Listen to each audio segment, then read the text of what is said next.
Hi everybody, today I want to talk about back exercises and in particular to explain why I use exercises like the crab and the walking down the wall in my programme. Now, a lot of people have maybe seen these videos on social media and things like that and me demonstrating these exercises, and they wonder what's the point of having those exercises in the programme.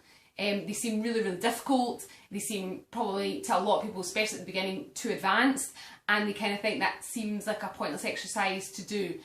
That could not be further from the truth. They are incredibly important. They are also incredibly difficult, but of course we don't start with exercises like that. They are in the advanced portion of the programme. To start with, we do exercises like the back extension and the back raise. They are where people begin, and the crab and walking down the wall, and the crab, sometimes called full bridge as well, are where people end up. That's the really advanced exercises. But most importantly, what's the point of doing them? And that's what I want to explain today. So here is my makeshift spine. I think that's actually quite cool. It's from the end of my mat, and it was just really perfect. So this is the spine. These bits are the vertebrae. And if you imagine these bits in the middle are where your discs would be. Now, back injuries are super common. And when people see exercises like the crab or the full bridge, they think, well, I'm definitely going to hurt my back doing an exercise like that. Now, of course you will if you just go into an exercise like that. That's true of any exercise, not specific to the crab. If you try and do any advanced exercise and you're not at that level, you're probably likely to hurt yourself.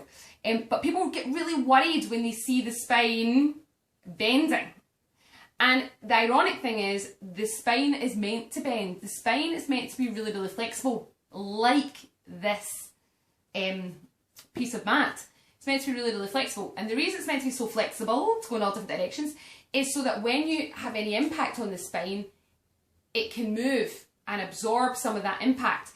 But what happens is, as we, because of the lifestyles we all lead, our spines get really rigid, really tight, and then when there's an impact, we get these jolts, and what can happen is that's actually when you're much more likely to get an injury in the spine.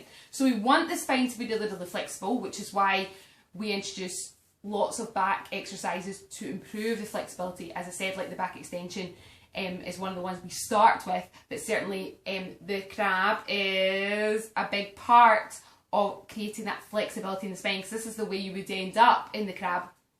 But what's also really important about these exercises, compared to a lot of back exercises that you would do with a barbell, is if you're using a barbell, if you imagine your spine's in this position, so this would be somebody leaning over, say doing a bent over row or something, all the discs are exposed.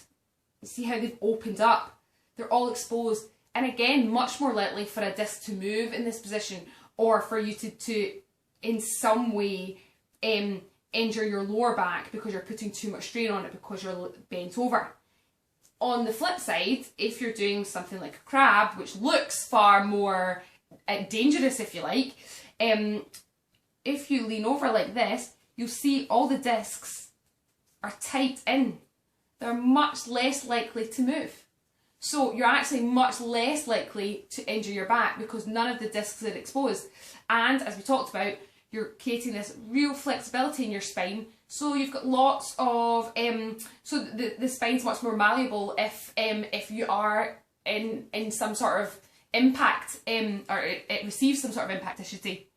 So even though exercises like the crab and walk down the wall look really like, oh, that looks like I'm going to do myself an injury when you're doing something like that, compared to a bent over row, which just looks like quite a standard position, the exact opposite is true. You're much more likely to injure yourself doing something like a bent over row where you're leaning over than you are doing something like the crab. So that is the reason that those types of exercises are in the programme. Now, as I said, of course they're really advanced. We don't start at exercises like that. But I think it's important sometimes to understand why there's certain exercises added into programmes. And if you're doing a programme and you're wondering why certain exercises are in it, you should ask, because it's really good to have that knowledge, and then it makes you much more interested in the programme. That was something I learned actually not at the beginning of my PT journey. It was quite far in, and when I started, doing exercises that created this nice curve in my spine. My back became much more flexible.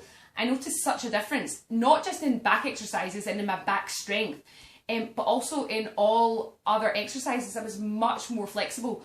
So those types of exercises are really, really important, and we don't just put them in for, you know, just as a challenge, but I think sometimes what people think, they're just in there to push you and make things difficult. Of course that they will do that, but that's not actually why we do them. There's a real big purpose to doing exercises like that. And even if you think, well, you know, I'm probably not going to be able to do something like a full bridge, it's maybe going to be too advanced for me, I've always been quite inflexible and things. That might be true, but just by doing things like the back extension, you can still really improve the flexibility in your spine. I mean, it might not be as good as somebody else's, that's life, not everyone's as flexible as everybody else, but you'll also probably be amazed that once you start at a basic level and you try and do the back extension and then you build from there, you'll probably be amazed at what you can do. Often people worry too much about the advanced exercises, but they're a big step away from wherever you might be. If you're at the beginning stage, just worry about the beginner exercise and build from there, and actually be amazed at what you'll be able to do. So I would advise anyone to start to add in some of those back exercises to your workouts, particularly obviously starting with the back extension. But that can be, it seems simple and easy. The back extension probably the opposite of the crab. They're kind of two ends of the spectrum. One seems way too difficult, one seems way too easy. But the back extension really is incredibly worthwhile to build that flexibility and strength in your spine. So give it a go.